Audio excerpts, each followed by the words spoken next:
नमस्कार, मैं अनुज कुमार। आप देख रहे हैं जनपथ लाइव। इस वक्त आपके सामने उत्तर प्रदेश के उपचुनाव से संबंधित एक बड़ी अपडेट लेकर आया हूं और जिस तरीके से देखा जाए, इस अपडेट में आप जानेंगे कि मायावती की और बहुजन समाज पार्टी की किस चाल ने नरेंद्र मोदी और अखिलेश यादव की मुश्किलें बढ़ा दी हैं और कहीं ना कहीं देखा जाए उपचुनाव की इस सीट पर बहुजन समाज पार्टी के दांव ने अखिलेश यादव और नरेंद्र मोदी की होश उड़ा दिए हैं। पूरी खबर जानने के लिए इस खबर को शुरू से अंत तक देखिएगा। वीडियो को ज्यादा से ज्यादा लाइक और शेयर करिएगा ताकि ये खबर हर व्यक्ति तक पहुंच सके। तो जिस तरीके से हम बात कर रहे हैं, उत्तर प्रदेश में तमाम उपचुनाव की तारीखों की घोषणा हो गई है और इसी उपचुनाव में उत्तर प्रदेश की एक बहुत ही महत्वपूर्ण सीट है, करहल की सीट। मैनपुरी जिले के अंतर्गत आने वाली करहल सीट हमेशा से समाजवादी पार्टी का गढ़ रही है और समाजवादी पार्टी ने हमेशा यहां पर अपनी मजबूत दावेदारी पेश की है। जब भी समाजवादी पार्टी के किसी भी व्यक्ति को अपनी हार का डर सताया है तो उसने करहल सीट पर अपना दांव लगाया है। जिस तरीके से आपने अखिलेश यादव को भी देखा होगा कि उन्होंने भी करहल से कई बार जीत दर्ज की है और करहल की ऐसी क्या घटना घटित हुई है जिसने करहल सीट को इतना ज्यादा हॉट बना दिया है। जिस तरीके से देखा जाए, करहल सीट का थोड़ा सा इतिहास मैं आपको बता देता हूं। करहल सीट पर हमेशा से ही समाजवादी पार्टी का वर्चस्व रहा है और करहल सीट के अगर जातीय समीकरण की तो हम बात करें तो करहल सीट पर 3,75,000 मतदाता है और इसमें 1.5 लाख लगभग यादव मतदाता है। वहीं एससी मतदाता की बात किया जाए तो 60,000 एससी मतदाता है। शाक्य मतदाता की अगर हम बात करते हैं तो लगभग 50,000 शाक्य मतदाता, 30,000 ठाकुर मतदाता, पाल और बघेल लगभग 30,000 मतदाता, मुस्लिम यहां पर 20,000 पाया जाता है, लोधी 20,000, 25,000 ब्राह्मण और 15,000 बनिया इस सीट का जातीय समीकरण है। और इस सीट पर समाजवादी पार्टी ने अपने परिवार के ही फिर से एक सदस्य पर दांव खेला है।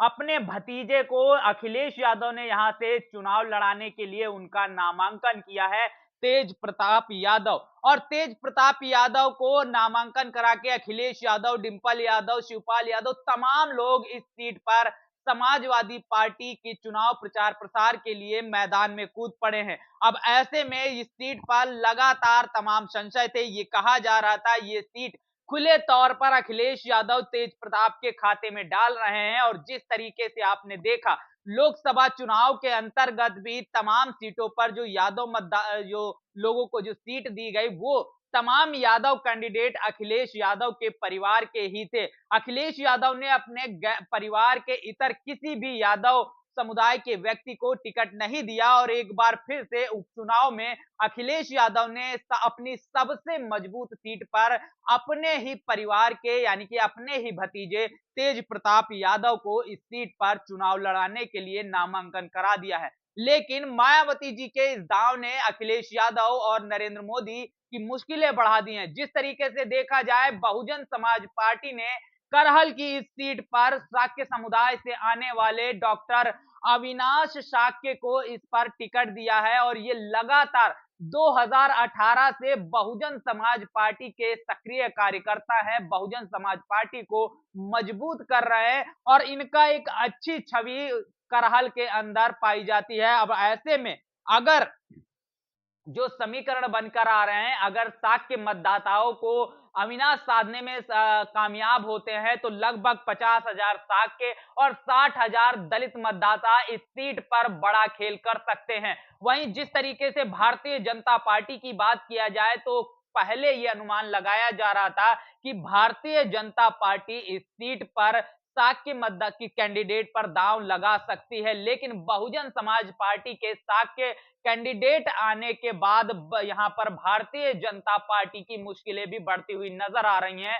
वहीं अखिलेश यादव और समाजवादी पार्टी की भी मुश्किलें इस सीट पर बढ़ती हुई नजर आ रही हैं। अगर इस सीट पर ठीक ठाक यादव समुदाय का वोट भारतीय जनता पार्टी काट कर ले जाती है, तो ऐसे में बहुजन समाज पार्टी इस सीट पर एक अपनी जीत भी दर्ज करा सकती है। वहीं अखिलेश यादव और तेज प्रताप यादव की इस सीट पर बड़ी मुश्किलें हो जाएंगे। आपको बता देता हूं, अखिलेश यादव इस सीट से विधायक हुआ करते थे और सांसदी जीतने के बाद अखिलेश यादव के इस्तीफा देने से करहल सीट खाली हुई।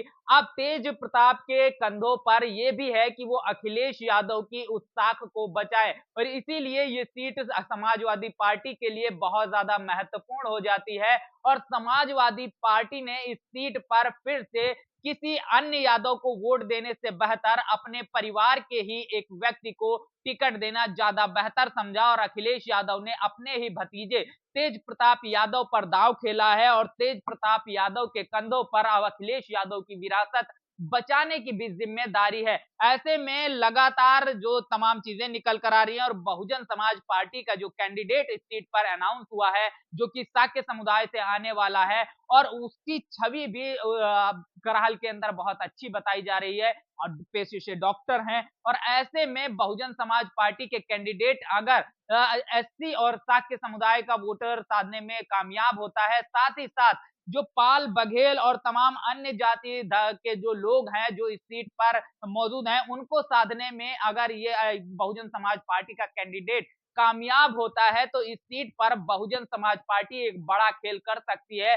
वहीं अभी तक इस सीट पर भारतीय जनता पार्टी ने अपना कैंडिडेट नहीं अनाउंस किया है और कैंडिडेट ना अनाउंस करने के का कारण सबसे बड़ा यही है कि अखिलेश यादव ने अपने परिवार के व्यक्ति पर दांव खेला है। बहुजन समाज पार्टी ने दूसरे नंबर पर आने वाली सबसे ज्यादा जो जाति है साक्य समुदाय उस पर दांव खेला है। तो ऐसे में बहुजन समाज पार्टी और समाजवादी पार्टी के दांव को देखते हुए अब भारतीय जनता पार्टी को टिकट अनाउंस और किस कैंडिडेट पर वो दांव खेले ये अपने आप में उसके लिए बड़ी मुश्किलें होने वाली हैं। वैसे खबर ये आ रही थी कि बहुजन समाज पार्टी के से पहले अगर बहुजन समाज पार्टी यहां अपना साक्य कैंडिडेट नहीं अनाउंस करती तो भारतीय जनता पार्टी इस सीट पर अपने साक्य कैंडिडेट पर दांव खेलने वाली थी, लेकिन बहुजन समाज पार्टी के कैंडिडेट अनाउंस करने की वजह से भारतीय जनता पार्टी की मुश्किलें बढ़ी ही बढ़ी हैं। साथ ही साथ अखिलेश यादव और समाजवादी पार्टी की भी मुश्किलें बढ़ती हुई नजर आ रही हैं।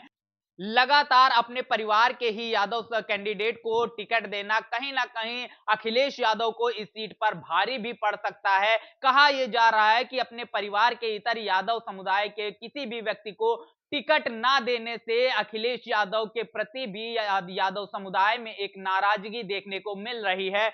वहीं जिस तरीके से बहुजन समाज पार्टी ने इस सीट पर साक्य कैंडिडेट को टिकट दिया है तो कहीं ना कहीं साक्य का जो समुदाय है वो भी अपने समाज से एक व्यक्ति को इस सीट पर मजबूती से चुनाव लड़ाने की बात करता हुआ नजर आ रहा है। ऐसे में इस सीट पर जो मुकाबला है वो अभी तक समाजवादी पार्टी और बहुजन समाज पार्टी के बीच में होता हुआ नजर आ रहा है, लेकिन इस सीट पर अगर भारतीय जनता पार्टी कोई कैंडिडेट अनाउंस करता है उसके बाद स्थिति स्पष्ट होगी। लेकिन इस उपचुनाव में जहां पर समाजवादी पार्टी और कांग्रेस के बीच की जो चीजें हैं वो भी निकल कर आई, नाराजगी साफ तौर पर जाहिर होती हुई नजर आ रही है और उत्तर प्रदेश कांग्रेस की जो इकाई है उसने साफ तौर से चुनाव लड़ने से इनकार कर दिया है। साथ ही साथ पूरे उत्तर प्रदेश के अंदर उसने चुनाव प्रचार प्रसार करने से भी इनकार कर दिया है। तो ना प्रचार करेंगे ना चुनाव लड़ेंगे, ये बात कांग्रेस की तरफ से निकल कर आ रही है। अब ऐसे में करहल सीट पर बहुजन समाज पार्टी के साक्य कैंडिडेट के आने के बाद